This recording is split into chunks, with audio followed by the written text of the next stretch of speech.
A sobbing wife mourns her husband's final moments after he was left in a vegetative state and shackled to his hospital bed following his alleged torture in a Chinese labor camp. He's one of thousands imprisoned for their beliefs. Some left emaciated, others with rotted and blistering skin, allegedly tortured and beaten. Now, Fox 11 is being taken inside those Chinese labor camps with undercover footage never seen before, revealing what life is like for political prisoners, filmed by those willing to risk everything. If the government knew I filmed those videos, I wouldn't be here with you. My life would be gone. And one distraught California family is fighting back.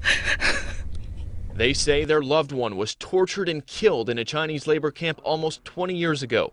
Her body still being held by the camp to this day, and they're going directly to the source to get it back.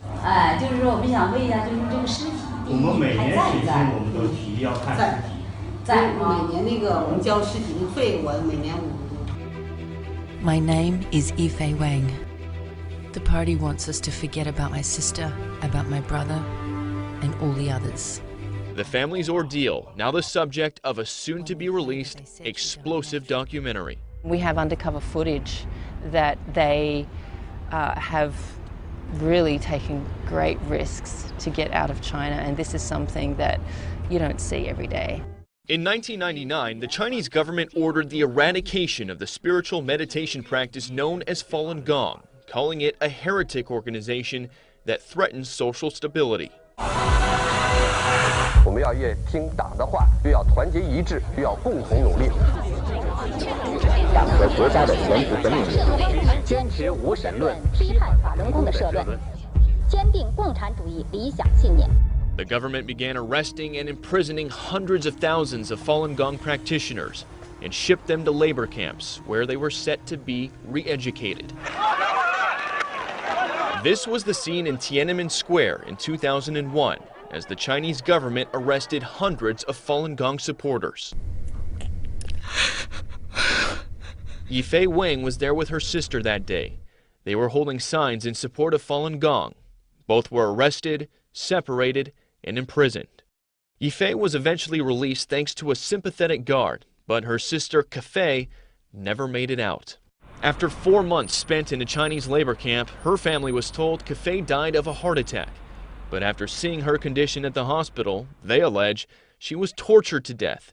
And almost 20 years later, they believe her body is still being held by the labor camp. In 2015, Yifei's husband Gordon traveled to China and visited the women's labor camp where Kafei died. He filmed undercover video and waited an hour and a half to meet with the new labor camp director. 不是你刚才说这些，刚才你说就想看尸体和其他，我可以说，如果你说不是迫害致死，你说这些证据，你就说15年。这简单一句话，这个一句话就是他不是正常死亡。 The family ended up leaving the camp empty-handed, but Gordon tells Fox 11 he will never stop trying. 最后找出来。 I wanted to get the truth out about Kafei's death, and I wanted to get her body released. The ordeal has been a burden on Yifei and the family over the years.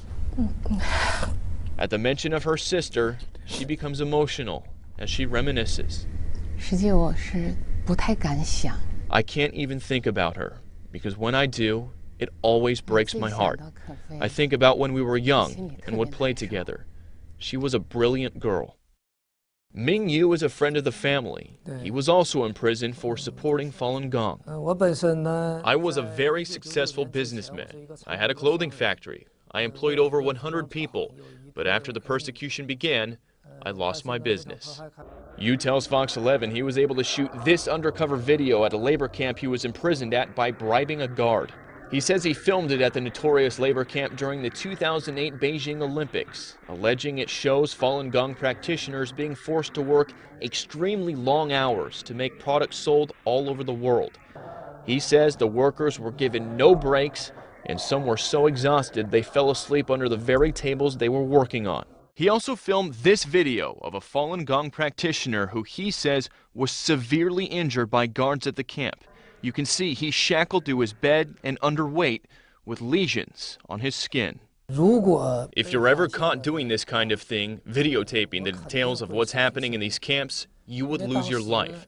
The Chinese Communist Party has a quota of people to be killed, and I am one of them. But these weren't the only videos Yu smuggled out of China. Using hidden cameras designed as different products, including car keys and a watch, he says he filmed this video of a dying man on his hospital bed. This is what he looked like before his incarceration for supporting Falun Gong. Yu says he was beaten and tortured in captivity. He died in a vegetative state, shackled to his bed. Kay Rubacek is a producer with Swoop Films. They're making a documentary called Finding Courage, which documents the government persecution of Falun Gong and the family's struggle to get Kafei's body back. Not someone who died naturally of a heart attack. We're talking about brutal torture. And what for? For standing up for freedom of belief, something we take for granted. Here in Los Angeles, local Falun Gong practitioners rallied to call for the end of the persecution. Some of them holding photos of those who are dead or imprisoned at the hands of the Chinese government. And this was the scene in New York City last week, where nearly 10,000 Falun Gong practitioners marched to also call for an end to the persecution. Some held signs saying, "Free Sister's Body," a reference to the remains of Kafei Wang. A heart attack on a 30-year-old woman is, of course, the typical lie you get from totalitarian regimes. Sean Steele serves as Republican National Committeeman of California. His wife is Orange County Supervisor Michelle Steele, whose family fled their own brutal regime in North Korea. If we're talking about China, talking about them being an adversary for the 21st century, we got to talk about their human rights record. And according to Amnesty International, that record is amongst the worst. Amnesty International has documented severe and widespread human rights violations against Falun Gong practitioners. We have documented cases of torture, inhumane practices, lack of freedom of expression. Your reaction to the video we just showed you for this story? It's unbelievable. It's almost too much for television, but it's such an important story because there's millions of people involved, but it's also personal. It's Los Angeles, it's California. It's what people in this state have been living with for years, and finally the story's getting out. If we put a spotlight on it, it might actually help save the lives of many, many people we don't even know.